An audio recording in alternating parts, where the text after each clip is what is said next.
Greetings to you there, listeners, viewers.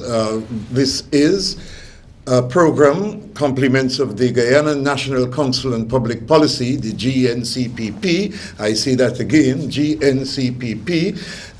Some of you, I hope many of you would recall that mid last year, 2012, we introduced to the Guyanese public the GNCPP and explained that it was to be a non-government organization, hopefully with a difference, a major difference, in that it aspired to be and had programs and plans to become Guyana's premier think tank-like NGO, in that it concerned itself and still does with constitutional matters, electoral reform, and really utilizing all the charters of civil society in many an organization internationally to empower the man in the street, you looking here, you who might not have any interest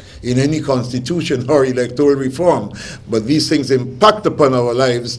And so it was the aim, the objectives of the GNCPP was to is still to empower civil society to take their rightful constitutional place in so doing. With me today, I don't know whether to say tonight, whenever you're seeing this morning, or tonight, this afternoon, are the founder of the GNCPP, Dr., I like saying this, Dr. Philip Mozart Handel Thomas, Dr. Thomas, and here to assist us with his reservoir of knowledge in things constitutional and legal is Senior Counsel BRYNMOR T.I. Pollard, CCH2, and his CV will be read to you when he's properly introduced. The format of this program will be, first I ask Dr. Thomas to reintroduce very briefly the GNCPP, and then we'll engage in conversations primarily about the Constitution of Guyana. When we come to that, I'll remind you that I said that, most Guyanese, to be honest, don't concern themselves with their constitution, and we want that to change. So, Dr. Thomas, tell us again about the GNCPP. Thank you once again, Mr. Allan Arthur FENTY. I also love to pronounce the name Arthur FENTY. Graciously, as we sit here once again to you, the Guyanese public, we bring to you once again the Guyana National Council on Public Policy Civil Society Forum. Before I reintroduce and say anything about the Guyana National Council on Public Policy, I would like to pay special homage and honor to the Honorable BRYNMOR Thornton I. Pollard, CCH-SC, Senior Counsel. As many of you here in the Guyana Society, Mr. Pollard, Senior Counsel Pollard, is one of those well-endowed senior legal luminaries, especially as it relates to constitutional matters. If you recall, he was one, if not the only representative selected by the Commonwealth. I think at the time it was headed by another Guyanese legal luminary, Sir Sonny Shidat Ramphul, and he was selected as a member of CARICOM within the Commonwealth to represent as part of a team to assist with the constitutional reform process in Namibia. Also, Senior Counsel Pollard, also at the time, which is now included in the Tanzania, when there was the liberation, after the liberation of Zanzibar, he was also again part of a team that out of the CARICOM to the Commonwealth to work on the reform, constitutional reform in that process. Senior Counsel Bryn Pollard also was intricately involved in the Independence 1966 Constitution. So the wealth of knowledge and experience that he brings to bear in this process, including with the Republic 1970 constitutional process, he has just a wealth of experience. Senior Counsel Pollard, I feel very honored that you have taken the moments out of your time to sit here with us as what we consider one of our proposed patron emeritus of the Guyana National Council of Public Policy, with all the very wonderful advice and counsel that you've given us, and that you come to bear as one of the Guyana National Council of Public Policy experts. The Guyana National Council of Public Policy, as I've represented in the past, we spent about a 9-year period of time studying the lengths and breadths of the society consultations, and we came into being on or around the mid-2010. We more formally established ourselves on and around mid-2011, March 2011. And what Guyana National Council on Public Policy is purporting to do is to serve as the principal arch-bearer and representative of civil society against the political system. Guyana National Council of Public Policy as the arch-bearer and representative of civil society, standing on the demand side of the sovereign state against the political system on the supply side.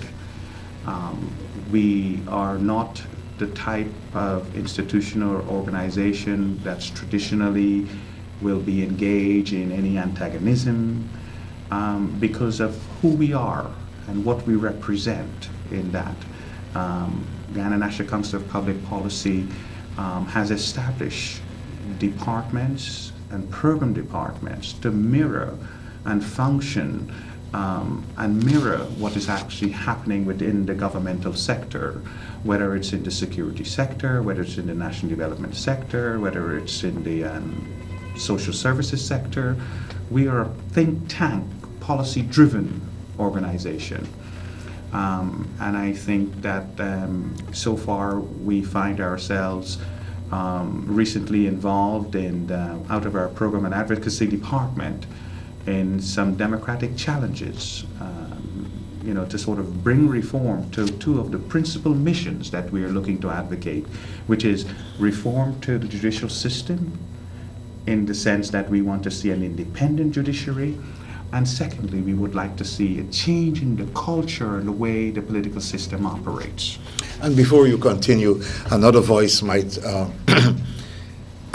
assuage the beautiful tones and explanations you give. But I've been asked in the interregnum between mid-2012 and now that we're resuming our visibility to the Guyanese public, during those months I've been asked, having been seen with you on these programs that we began, is this thing here to stay? What was the motivation to establish a GNCPP? Are there other local NGOs in Guyana to do what you intend to do? So I ask you again, what was the motivation? Why the GNCPP, and is it here to stay? Yes, thank you so much. A very good question. And the question that has been asked by every individuals in all cross-sector of society, the question even goes to the extent of, who are part of the GNCPP? Yes. The Guyana National Council of Public Policy, standing formatively as the arch-bearer, the representative of civil society, we have taken the motivation and the initiative that is granted by the Constitution of Guyana, specifically Article 13, and I'm hoping to have Senior Counsel Bryn Pollard explain that this is where we get our political, get our social, civil society power from Article 13, in particular, among other articles of the Constitution. Also, endorsements from the United Nations civil society charters, the Commonwealth civil society charters, also from the OAS and CARICOM civil society charters.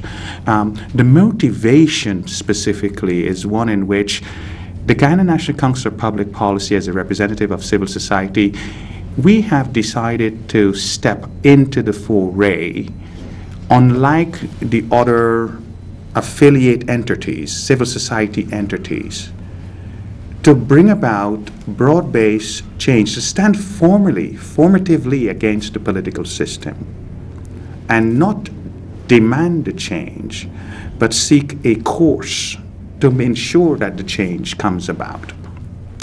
That's what gives us our motivation. The motivation comes as a result of the broad cross-sector of the society. You would hear them speaking it, you would hear them saying it, even in the articles that are presented on the in newspapers by some. But you seem to have, if I may interrupt with respect, you seem to have some reservation about the current or the existing NGOs who purportedly are who have the same kind of objectives. You seem to have some reservation about them. I once heard you in one of these programs talk about them being co-opted.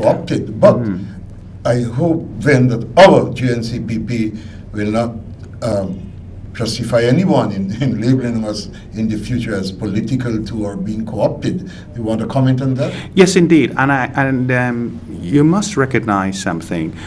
The Guyana National Council on Public Policy, since our landing on the scene, if you may, yes.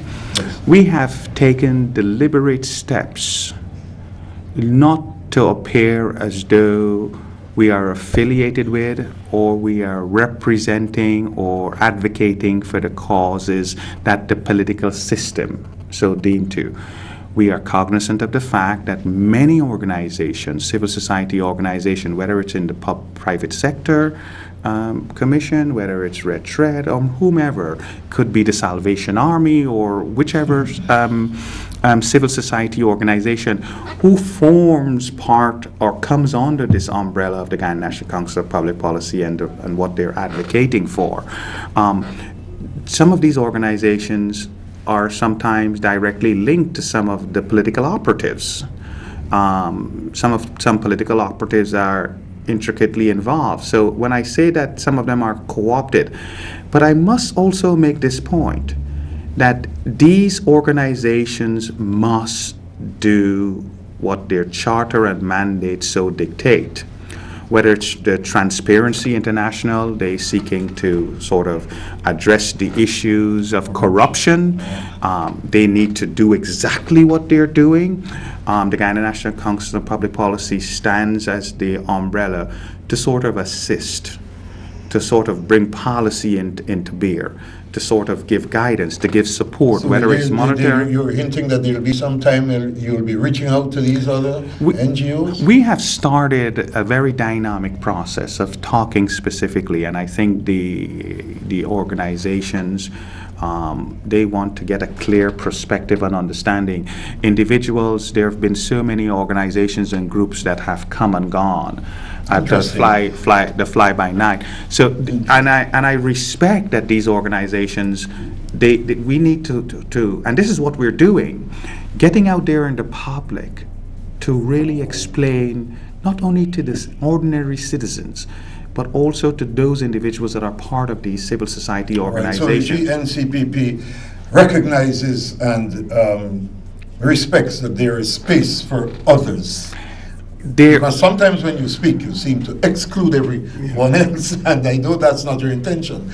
But before you respond, I think I am burning with impatience to hear Senior Counsel Pollard. I attempted earlier to indicate what would be our format, because I was attempting to say that I would first ask you to reintroduce the GNCPP, which you've done most adequately, and then I would have suggested that we share the questions to Senior Counsel Pollard. I have walked with some clippings and other things here.